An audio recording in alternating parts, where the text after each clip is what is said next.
3-4 दिन तक तो कोई भी नहीं आया, लेकिन ये फिर हमारी अपनी सोच थी कि हमें अपने आप को बचाना भी है और किसी महफूज जगह पे चले जाना है। पिछले कुछ दिनों से मैं पुंछ के अंदर मौजूद हूँ और पुंछ में तबाही के मनाजर आपको दिखा रही हूँ।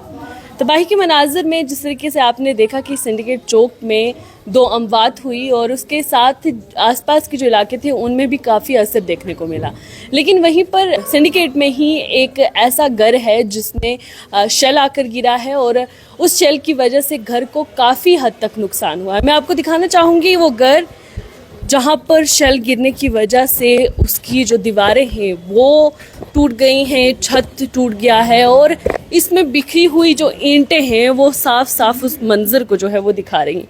ये ईंटें आप देखें, ये छत से गिरी हैं, दीवार किस कदर टूट चुकी है। यहाँ इस घर में इतना असर हुआ है कि जो इस घर में खिड़कियाँ थी उनके शीशे तक टूट चुके हैं।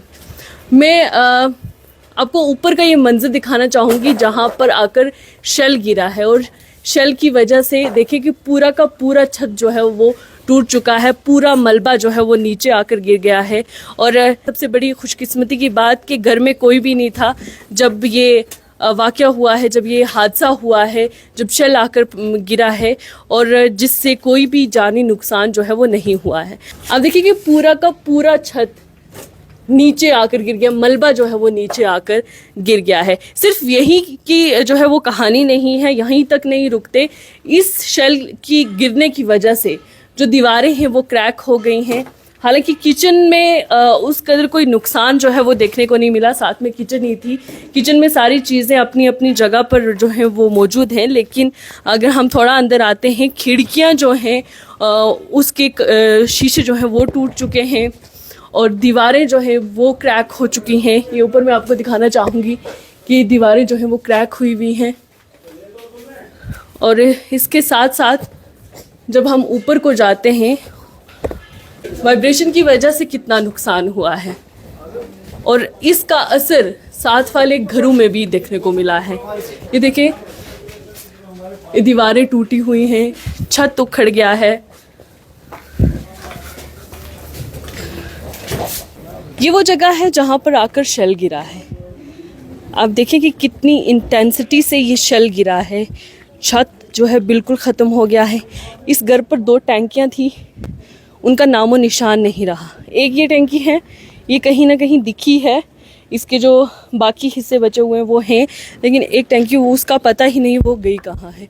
और इसकी वजह से उसके जो स्प्लिंटर्स उड़े हैं उसमें आप देखें दीवार का क्या हाल है। दीवार को पूरी तरीके से तबाह कर दिया है। ये सामने वाली जो थी दीवार ये भी गिर चुकी है, इसका मलबा भी नीचे गया है, उड़कर नीचे नाली में चला गया है। और आसपास के जो घर थे, इनके इसके करीबी जो घर थे उसके शीशे तक टूट चुके हैं। और ये देखें, यहाँ पर स्प्लिंटर लगने की वजह से ये बिल्कुल आर पार हो गया है। और दीवारों का हाल देखें आप, शीशे देखें, किस कदर वाइब्रेशन थी, किस इंटेंसिटी से ये शेल आकर गिरा है, दीवारों को हिला दिया है, छत तोड़ दी है, आसपास के मकान की खिड़कियां टूट गई हैं, दरवाजे टूट गए हैं। ये सिर्फ एक घर की कहानी नहीं है, बल्कि पुंछ के अंदर इस वक्त हर गली में आपको 2-3 घर ऐसे दिखेंगे जहाँ पर शेल गिरा है और उस शेल की वजह से नुकसान जो है बाकी मोहल्ले के घरों को भी हुआ है। मेरे साथ यहाँ के मकामी भी मौजूद हैं, इनसे भी बातचीत करेंगे कि जब ये शेल गिरा है उस वक्त का क्या मंजर था। क्या कहेंगे कि उस वक्त क्या मंजर था जब ये शेल गिरा है और उस शेल के बाद किस तरीके की तबाही जो है वो आपने देखी है? हम उस वक्त घर में ही मौजूद थे जी। अल्लाह का शुक्र है कि दूसरे रूम में थे, एग्जैक्टली इस रूम में नहीं थे जहाँ पे शेल गिरा। तो बड़ी पैनिक सिचुएशन थी उस वक्त। अच्छा, मुझे बताएं कि आपने सुना होगा ऐसा कि हमारे जम्मू कश्मीर में 4 बड़ी जंगें हुई हैं, तो पुंछ जो है चूँकि LOC के बिल्कुल करीब है, क्या आपने कभी सुना कि शहर के अंदर इस तरीके की तबाही हुई या शहर को पहले कभी टारगेट किया गया? नहीं, ऐसा कभी नहीं सुना और हमने भी ये फर्स्ट टाइम एक्सपीरियंस किया। मुझे लगता है मैक्सिमम लोगों ने फर्स्ट टाइम एक्सपीरियंस किया। शहर को कभी टारगेट नहीं किया गया, लेकिन 1% ही सही प्रोबेबिलिटी तो रहती है, क्योंकि बॉर्डर एरिया में तो ये इतनी प्रोबेबिलिटी तो है कि कभी भी हो सकता था। अच्छा, आपको लगता था कि हालात हिंदुस्तान और पाकिस्तान के इतने कशीदा होंगे और जो तबाही हमने देखी है वो होगी, या इस तरीके का अंदाज़ा था आपको पहले से? देखिए, पाकिस्तान जो है वो हमेशा से चाहता रहा है कि इंडिया के हालात हमेशा से ख़राब रहे, चाहे वो क्रॉस बॉर्डर शेलिंग हो, टेररिज्म हो, नार्को टेररिज्म हो, तो वो आइदर वे वो हमेशा से चाहता है कि यहाँ पे हालात ख़राब ही रहें। मुझे बताएं कि लोगों में ये अवेयरनेस कैसे हम फैलाएं, क्योंकि हमने बहुत जगहों पे देखा जब ब्लैकआउट होता है तो लोगों को इस चीज़ का अंदाज़ा नहीं होता। आप पढ़े लिखे नौजवान हैं, आपको इस चीज़ की समझ है कि जब ब्लैकआउट किया जाता है वो इसी की वजह से कि ताकि जो दुश्मन है वो हमला ना कर पाए रोशनी देखकर।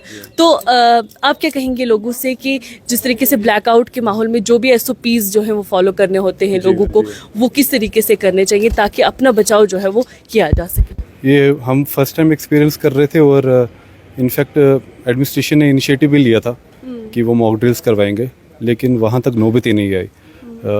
मॉक ड्रिल्स जो थे वो नेक्स्ट डे से स्टार्ट होने वाले थे, लेकिन ये उससे पहले ही हो गया और काफ़ी लोग जो थे वो उनको यही पता नहीं चला कि वो सिचुएशन में कैसे हैंडल करें और क्या करें। लोगों का कहना है कि शेलिंग लगातार जो है वो पुंछ के अंदर चल रही थी, जिसकी वजह से लोगों का घर से बाहर निकलना मुहाल हो रहा था और अपनी जानें बचाने के लिए लोग जहाँ जहाँ पर थे अपने घरों में वहीं रुके, बाहर कोई नहीं निकला।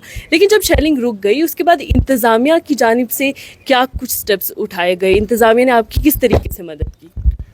3-4 दिन तक तो हम अंदर ही थे, हमें नहीं मालूम है कि आउटस्किट्स पे क्या चल रहा था, लेकिन जिस हिसाब से वीडियो सर्कुलेट हुई है तो ये भी मालूम पड़ा कि लोग जो थे वो पैदल भी निकल गए। काफ़ी लोगों ने जो था अपने गांव वगैरह में, हाँ, सिचुएशन ही बेसिकली ऐसी थी। कुछ लोग जो थे उन्होंने वेट नहीं किया और वो निकल गए, घरों को खुला छोड़ दिया, गाड़ियाँ अपनी छोड़ दी और जितना भी अपना माल मवेशी था वो भी छोड़ के चले गए। तो एडमिनिस्ट्रेशन ने भी अपनी तरफ से इनिशिएटिव लिया, लेकिन ये तभी हो सकता था जब शेलिंग में थोड़ा सा वक्त मिल जाता है निकलने का, एक विंडो मिल जाती है। लेकिन जब 7 की रात को शेलिंग लगातार शुरू हुई 1 बजे से लेकर दिन के 2-2:30 बजे तक, यानी कि लगभग 12 घंटे शेलिंग चलती रही, लेकिन उसके बाद इंतज़ामिया ने क्या किया? क्या जिस तरीके से हमने वीडियोस देखी, रील्स देखी जो सर्कुलेट हो रही थी, जो वायरल हो रही थी, जिसमें लोग जो हैं वो भाग रहे, अफरा तफरी का माहौल है और लोगों का ये भी कहना था कि ट्रांसपोर्टेशन नहीं है, इंतज़ामिया ने कुछ किया नहीं है हमारे लिए, एवैक्यूएशन का कोई प्रोसेस नहीं किया गया। तो आप की तरफ भी कोई पहुंचा, यहाँ पर भी कोई आया या आपके मोहल्ले में कोई आया? क्योंकि आपके मोहल्ले में ही 2 अमवात हुई हैं, सिख बरादरी के 2 लोग जो हैं वो इस शेलिंग में अपनी उन्होंने जान गंवाई है। तो क्या यहाँ पर भी कोई आया इंतज़ामिया का शख्स जिसने आके आपको बोला हो कि आप यहाँ से निकल जाएं, महफूज मकाम पर चले जाएं या हम आपको एवैक्यूएट करवाते हैं? 3-4 दिन तक तो कोई भी नहीं आया, लेकिन ये फिर हमारी अपनी सोच थी कि हमें अपने आप को बचाना भी है और किसी महफूज जगह पे चले जाना है। तो अब जैसे हमारे नेबरहुड में जो आप बता रहे हैं जिनकी डेथ हुई है, बड़ा अनफॉर्चुनेट है, लेकिन अब ये चीज़ें हमारे कंट्रोल में नहीं थी। शेल भी देख कर नहीं आ रहा था कि वो कहाँ पर गिर रहा है। जब सिटी में गिर रहा था तो वो हर तरफ गिर रहा था, तो जिसको जहाँ जगह मिली लोगों ने अपना जी हाँ वो निकले। ये बड़ा ही अनफॉर्चुनेट था कि पुंछ के अंदर एक तरफ जब शेलिंग हो रही है और दूसरी तरफ इंतज़ामिया की जानिब से कोई भी कदम जो है वो नहीं उठाया गया। इंतज़ामिया का के अगर माने तो इंतज़ामिया कह रहा है कि हम पूरी शेलिंग के उस दौर में शाना बशाना आवाम के साथ खड़े रहे हैं, चाहे एवैक्यूएशन का हो, ट्रांसपोर्टेशन का हो, ये तमाम मसाइल जो हैं वो उन्होंने देखे हैं, लोगों के साथ खड़े रहें। लेकिन वहीं पर लोग जो हैं वो इंतज़ामिया से नाराज़ हैं। लोगों का ये कहना है कि जब हमें ज़रूरत थी इंतज़ामिया की या सरकार की, उस वक्त हमारे साथ कोई खड़ा नहीं हुआ। जब अफरा तफरी का माहौल था तब इंतज़ामिया का कोई भी शख्स हमारे सामने नहीं आया कि हमारी मदद करे। एम्बुलेंसेज अफेक्टेड एरियाज़ में नहीं पहुंच पाई, लोगों को एवैक्यूएट नहीं करवाया गया और लोग जो है अफरा तफरी के माहौल में नकल मकानी करने पर जो है वो मजबूर हो गए। बहरहाल ये पुंछ के हर गली कूचे की कहानी है जहाँ पर हर घर तबाह हुआ है, जिंदगियाँ गई हैं। और वहीं पर मैं आपको दिखाना चाहूँगी जो शेल यहाँ पर आकर गिरा है उसके स्प्लिंटर्स जो हैं ये बहुत तेज़ हैं। इसके जो स्प्लिंटर्स हैं ये अभी भी यहाँ पर मौजूद हैं, क्योंकि यहाँ पर घर वाले जो हैं वो घर छोड़कर चले गए थे। उसके बाद आज आकर जब इनको लगा है कि हालात मामूल पर आ रहे हैं तो अब आकर इन्होंने घर जो है वो खोलना शुरू किए हैं। और आखिरी बार मैं आपको दिखाना चाहूँगी कि ये वो जगह है जहाँ से जहाँ पर आके शेल गिरा है और इस शेल के गिरने की वजह से आसपास के घरों को भी काफ़ी नुकसान जो है वो देखने को मिला है। और आप और आप देखें कि दीवार का क्या हाल हुआ है। ये दीवार देखें, इस पर स्प्लिंटर्स जब आकर गिरे हैं तो उसमें तबाही जो है वो किस तरीके से हुई है। बहरहाल ये पुंछ के अंदर के हर घर का ये हाल है, चाहे किसी घर पर शेल गिरा हो या ना गिरा हो, लेकिन नुकसान जो है वो सबका बराबर हुआ है। ये देखिए सामने कि इसकी वाइब्रेशन से इस घर की खिड़कियां टूट चुकी हैं, ये पूरी खिड़कियां टूट चुकी हैं, गेट को नुकसान हुआ है। ये जो यहाँ पर ग्रिल लगी थी ये आर पार जो है स्प्लिंटर की वजह से हो गया है। और पुंछ के अंदर इस वक्त हर जगह जो है वो लोग डरे हुए हैं, सहमे हुए हैं। और लोगों को आज भी कहीं ना कहीं इस चीज़ का खदशा है। आज भी लोग सोचते हैं, इस चीज़ को देख रहे हैं, मान रहे हैं कि जो शेलिंग का ये मंजर देखा है वो दोबारा से देखना पड़ सकता है। बहरहाल पुंछ के ही अंदर सिंडिकेट में ही एक घर के मनाजिर जो शेल गिरने की वजह से तबाह हुआ है और भारी नुकसान जो है इस घर में देखने को मिल रहा है। पूरी तरीके से ये घर जो है वो डैमेज हुआ है, बहुत हद तक जो है इसका नुकसान हुआ है। इसकी खिड़कियां दरवाजे जो हैं वो पूरी तरीके से टूट चुके हैं। और ये छत का मंजर है,